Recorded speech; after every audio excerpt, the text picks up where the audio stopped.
रो है गयो। क्या हुआ? बोले एक बार मैं एक जगह गया, निकल रहा था, वहां पे बहुत सारे लोग रो रहे थे। मैंने सुना, पास गया, मुझे तिलकधारी देखकर, धोती कुर्ता में देखकर उस भक्त ने बोला कि बाबा मेरा यह बालक बीमार है, कृपा करो यह बीमारी इसकी दूर हो जाए। बड़ा मेरे से प्रार्थना करने लगे। मैंने तुरंत उसका पोथी पत्र खोला और पोथी पत्र खोल के देखा कि इसकी तो आयु समाप्त है, ये मरने वाला है। मैंने कहा देखो मैं तुम्हारी कोई मदद नहीं कर सकता। क्यों? क्योंकि ये मरने वाला है, इसको कोई नहीं बचा सकता।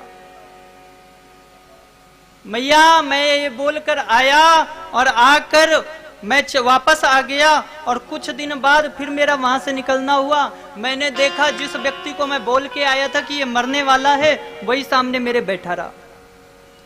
मैंने पूछा क्यों भाई, तुम तो मरने वाले थे, तुम कहां बैठे हो? बोले हाँ हाँ पंडित जी, आपने बताया था कि मैं मरने वाला हूं, और जैसे ही मुझे पता चला मैं बगल के शिव मंदिर में पहुंचा और एक लोटा जल रोज शंकर जी को दिया, और वो बाबा की कृपा से देखो मैं जीवित हूं। बोले क्या मतलब?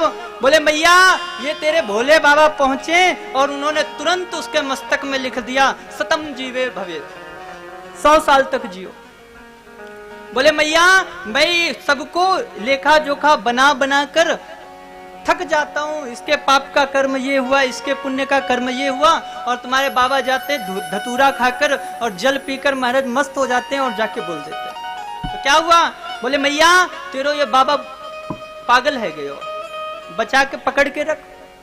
बोले मैया इतना ही नहीं, एक दिन एक भगत बैठा था, जोर जोर से रो रहा था। मैंने देखा अरे क्यों रो रहा है, पास गया, पूछा क्या बात है। उसने बोला मेरे घर में बड़ी गरीबी है, कुछ खाने को नहीं है। मैंने तुरंत उसका लेखा जोखा खोजा, और जैसे ही लेखा जोखा देखा तो क्या देखा कि उसके जीवन में नितांत गरीबी है, उसके घर में बड़ी गरीबी है। मैंने कहा देख भाई तेरे कर्म ऐसे हैं कि तू गरीबी रहेगा, तुझे कोई नहीं बचा सकता। और ऐसा बोल के मैं आया ही था और पीछे से बाबा पहुंच गए, और बाबा पहुंच गए और उन्होंने आशीर्वाद दिया। वो खूब मेरा बड़ा दानी, बड़ा अमीर हो गया, बड़ा सेठ हो गया, उसके बंगले आदि बन गए। मैं पहुंचा, अरे भाई तुम तो गरीब थे, कैसे हुआ?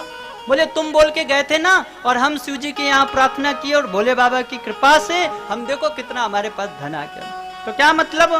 ब्रह्मा जी कहते हैं बावरो रावरो ना भवानी, बावरो रावरो ना भवानी, निज घर की बर बात बिलो कहूँ, निज घर की बर बात बिलोकत हो तुम परम सयानी, बावर रावर ना भवानी, बावर रावर ना भवानी।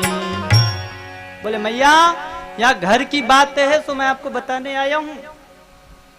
बोले मैया मैं सबको लेखा जोखा करूं, सबका व्यवस्था करूं, और ये बाबा पहुंचे और सबके इच्छाओं को पूरी कर दे।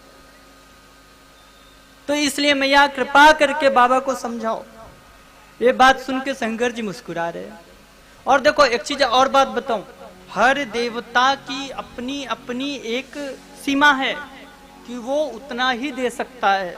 ब्रह्मा जी के पास यह विकल्प नहीं है कि वो किसी की मृत्यु टाल सके। विष्णु जी के पास यह विकल्प नहीं है कि वो रेखाओं को चेंज कर सके, जो किस्मत में लिखा है उसे बदल सके। भगवान विष्णु कहते हैं मैं भी कर्मों के अधीन हूं, परंतु एक शंकर जी ऐसे देवता हैं जिन पर किसी का वश नहीं चलता। शंकर जी ऐसे देवता हैं। शंकर जी समस्त सृष्टि के सारे नियमों से परे हैं, इसीलिए सबके सब हैं देव, और बाबा भोलेनाथ हैं महादेव। तो ये नाम की महिमा है, और नाम की महिमा ऐसी है कि जिसने नाम जपा उसका कल्याण हुए बगैर नहीं रह सकता। जैसे भी भजो, भाव से भजो, कुभाव से भजो, मन से भजो या बिना मन के भजो। इसीलिए हमारे गुरुजन क्या कहते हैं, बोले राम राम जपो, ओम नमः शिवाय जपो, जिस अवस्था में रहो उस अवस्था में जपो।